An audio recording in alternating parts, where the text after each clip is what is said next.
देखिए, ये राष्ट्रीय अखबार में किसी अखबार का नाम लेना चैनल पर उचित नहीं होता है। राष्ट्रीय अखबार का न्यूज़ है, वो तथ्यात्मक है कि जो अधिकांश मुस्लिम महिलाएं, 80% मुस्लिम महिलाएं जो तलाकशुदा है वो विडो भी हैं, मैंने विधवा भी हैं और तलाकशुदा भी। सिन्हा जी आप बता दो कृपया मुझे। और दूसरी बात अरे भैया, पहले जो तलाकशुदा हो गई हैं बाद में विडो हो गई।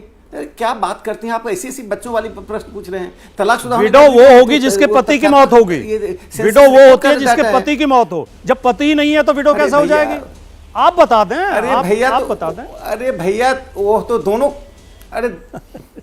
दोनों कोइंसाइड कर रहे हैं। विडो भी हैं और तलाकशुदा भी हैं। वो तो तथ्यात्मक रिपोर्ट। चलिए, इस पे बहस मत कीजिए। ये कोई आप जानकारी दुरुस्त कर ले। तीसरी बात जो मैं देखिए, महिलाओं को अधिकार दिलाने की बात है। जो कमजोर महिलाएं भाटी जी के बीच आर्थिक रूप से जो कमजोर हैं उनको अधिकार दिलाने की बात कही जा रही है, चाहे वो विडो हो चाहे वो तलाकशुदा महिलाएं हों। लेकिन यहाँ पर बड़ा सवाल मुझे लग रहा है, एक बार जल्दी से आप जवाब दे दीजिए प्रेम शुक्ला जी, उसके बाद मैं बाकी। अभिषेक झा जी, नवल किशोर यादव जी, मैं फौरन आ रही हूँ आप लोगों के पास।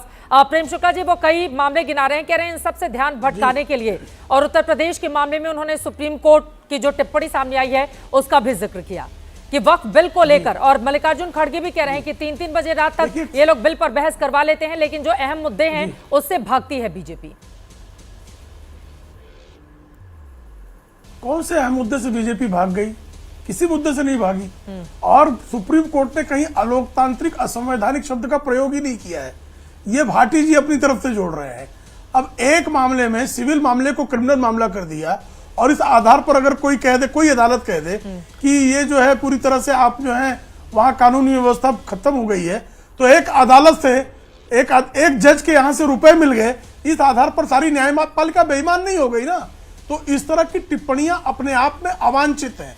इस तरह की अवांछित टिप्पणियों को आधार नहीं बनाया जा सकता। और इस तरह की टिप्पणियां जो है, आप अगर 1952 से लेकर 2014 का देखेंगी तो ऐसा कोई महीना नहीं बीता होगा जब किसी न किसी सरकार के खिलाफ इस तरह की टिप्पणी नहीं आई होगी। तो कृपा करके इस तरह की टिप्पणियों को आप, सुप्रीम कोर्ट ने मुजफ्फरनगर में दंगे में आप सिर्फ मुसलमानों को आप जो है राहत राशि दे रहे थे, और सुप्रीम कोर्ट ने आपको बहुत फटकार लगाई थी। सुप्रीम कोर्ट ने आपको, हाईकोर्ट ने आपको फटकार लगाई इस बात पर कि आप मजहब के आधार पर श्री 10 सेकंड ले लो, 10 सेकंड पर हमला करने वाले आतंकवादियों का मजहब आपने पूछा और उसके आधार पर उनको रिहा कर दिया, और इसके लिए हाईकोर्ट ने अखिलेश यादव की सरकार को फटकारा।